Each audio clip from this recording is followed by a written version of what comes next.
Hai semuanya, gimana kabar kalian? Semoga selalu dalam keadaan baik. Jadi welcome back teman-teman di segmen analisa pagi. Seperti biasa di video kali ini kita akan update untuk news dan juga pergerakan dari market, khususnya market Bitcoin. Hari ini kita berada di tanggal 29 Juni.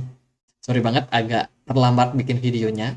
Tapi ya pertama-tama aku mengucapin selamat merayakan Idul Adha bagi teman-teman yang muslim yang merayakan. Semoga ibadah kalian diterima ya, mendapatkan banyak pahala, dan semoga kita semua selalu dalam kondisi sehat dan bahagia. Teman-teman, kita udah dapat beberapa data kemarin ya. Di kalender ekonomi kita dapat beberapa data yang cukup penting. Salah satunya adalah data soal ketahanan pangan atau good trade balance ya, tentang data apa namanya? Ya, transaksi untuk makanan dan minuman. Kemudian juga ada beberapa beberapa em, government government daripada central bank yang speech dari Euro, dari Uni Eropa, kemudian dari Inggris, sama juga dari Amerika Serikat. Jerome Powell kemarin speech, teman-teman. Jerome Powell speech cukup hawkish. Dia bilang bahwa untuk saat ini menaikkan suku bunga itu masih bakalan menarik, masih bakalan bisa dilakukan, teman-teman. Jadi kemarin pidato dari Jerome Powell atau speech-nya ya itu sangat-sangat hawkish. Jerome Powell masih melihat bahwa kecenderungan The Fed masih bakalan naikin suku bunga itu masih bakalan mungkin terrealisasi.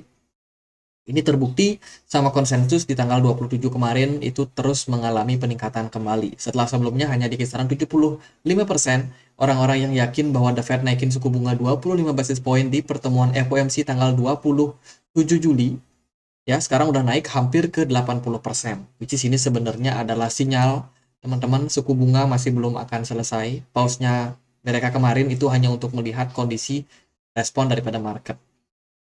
Jadi bisa dibilang ya kita masih harus melihat beberapa kenaikan suku bunga lagi. Tapi yang menurut saya yang paling penting sih dari event ini adalah event di esok hari ya, teman.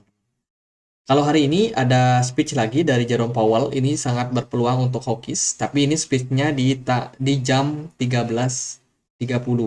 Jadi jam setengah 2 siang ya. Ini bakalan menyebabkan market volatile juga. Terus besok itu event yang menurut saya paling penting. Kenapa? Karena di sana itu ada data soal, pertama ada data CPI dari Uni Eropa, data inflasi ya.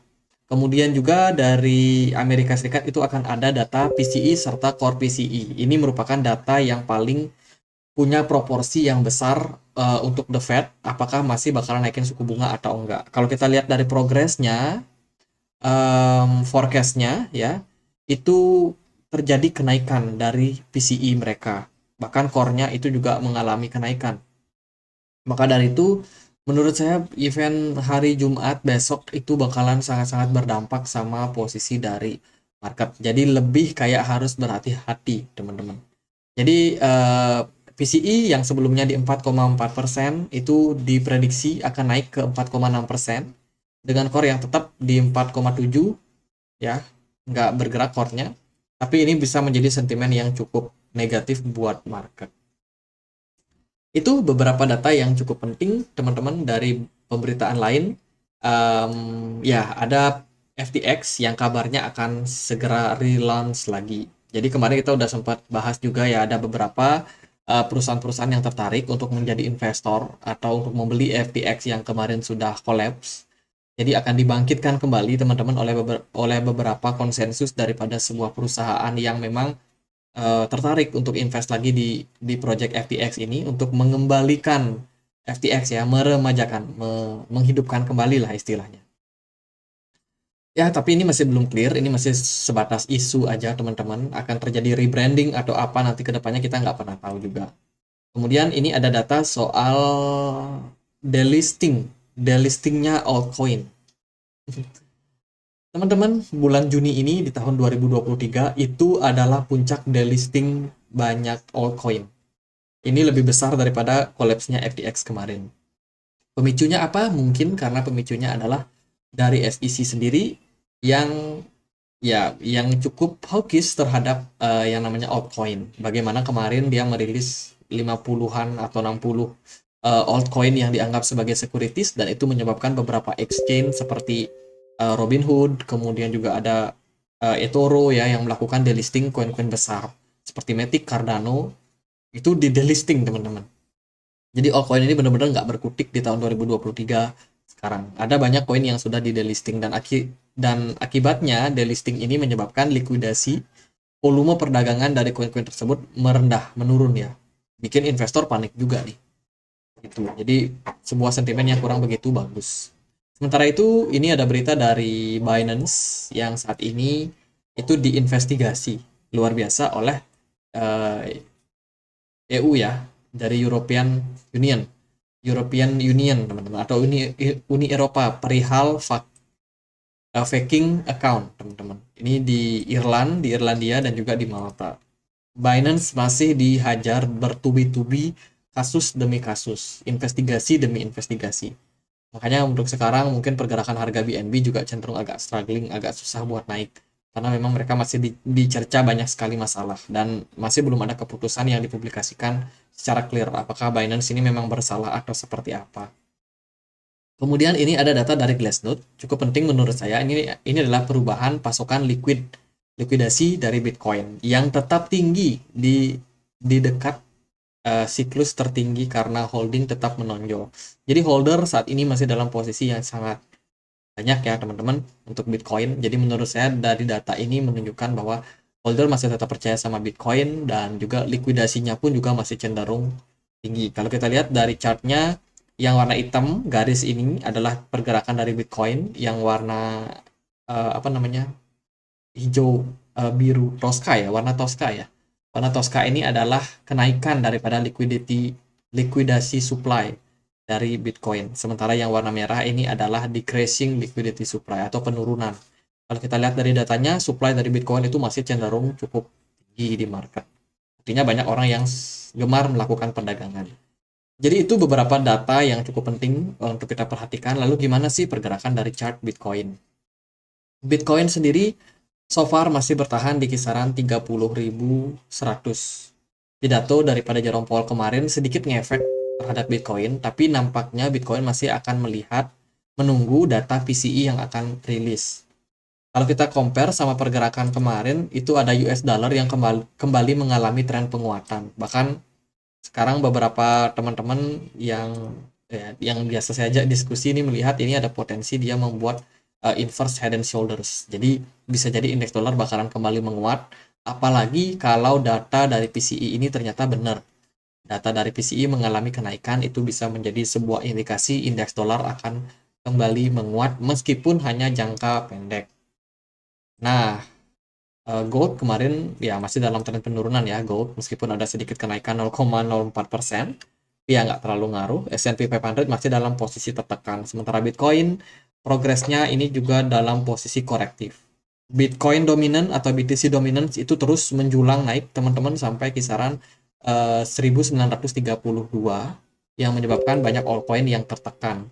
Altcoin yang masih strong itu aku pantau sih si Bitcoin Cash ini yang paling strong daripada altcoin yang lain, sementara yang lain udah pada terkapar.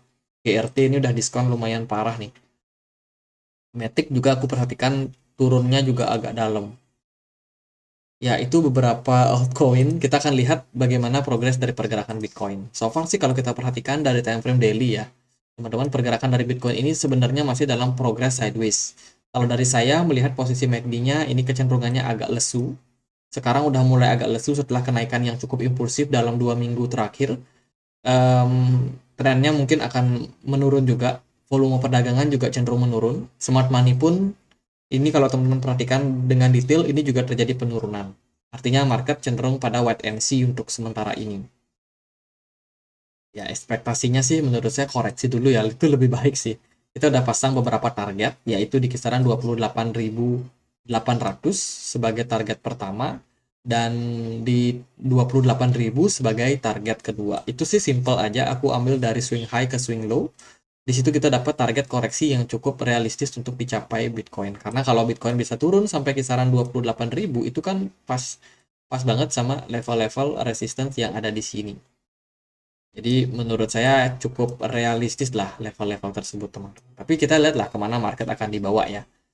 Jadi sementara itu targetnya saya, kalau saya pribadi melihat pergerakan Bitcoin ini baru aja menyelesaikan wave 2-nya secara major trend.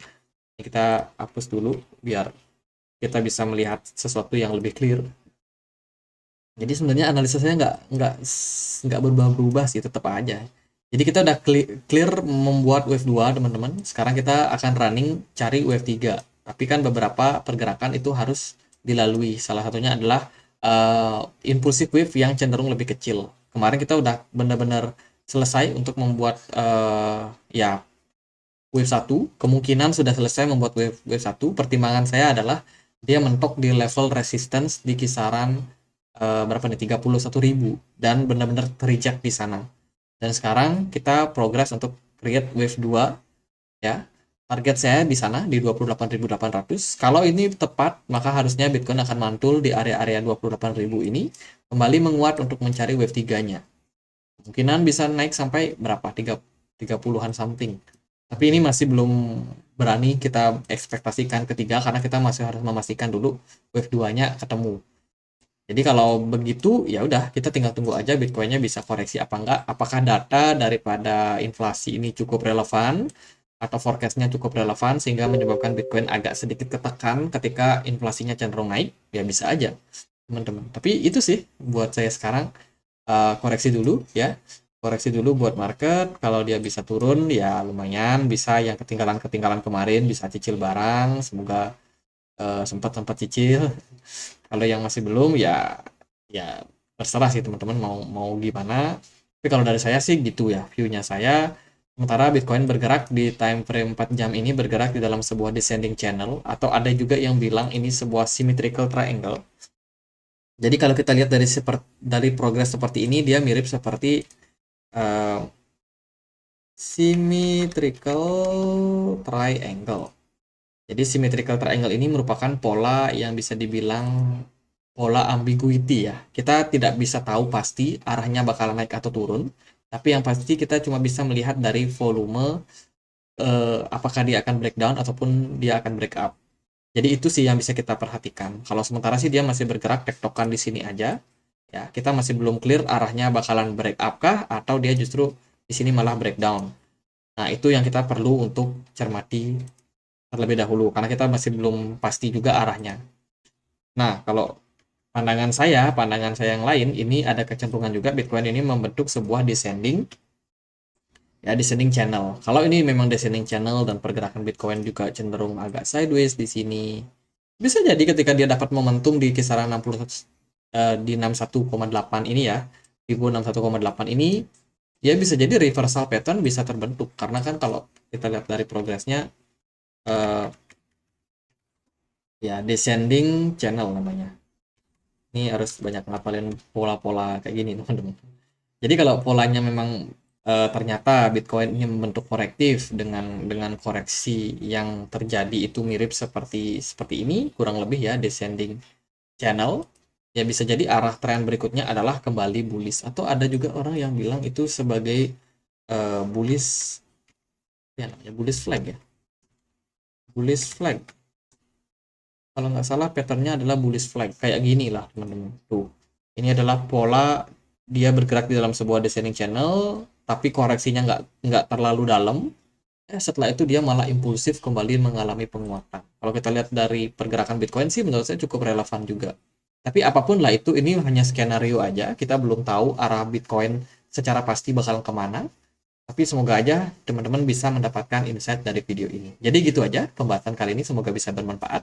Teman-teman, kita punya komunitas diskusi di Telegram. Buat teman-teman yang mungkin butuh komunitas, yang suka berdiskusi, tanya jawab, atau suka sharing informasi, feel free untuk join ya teman-teman. Linknya bisa teman-teman temukan di kolom deskripsi.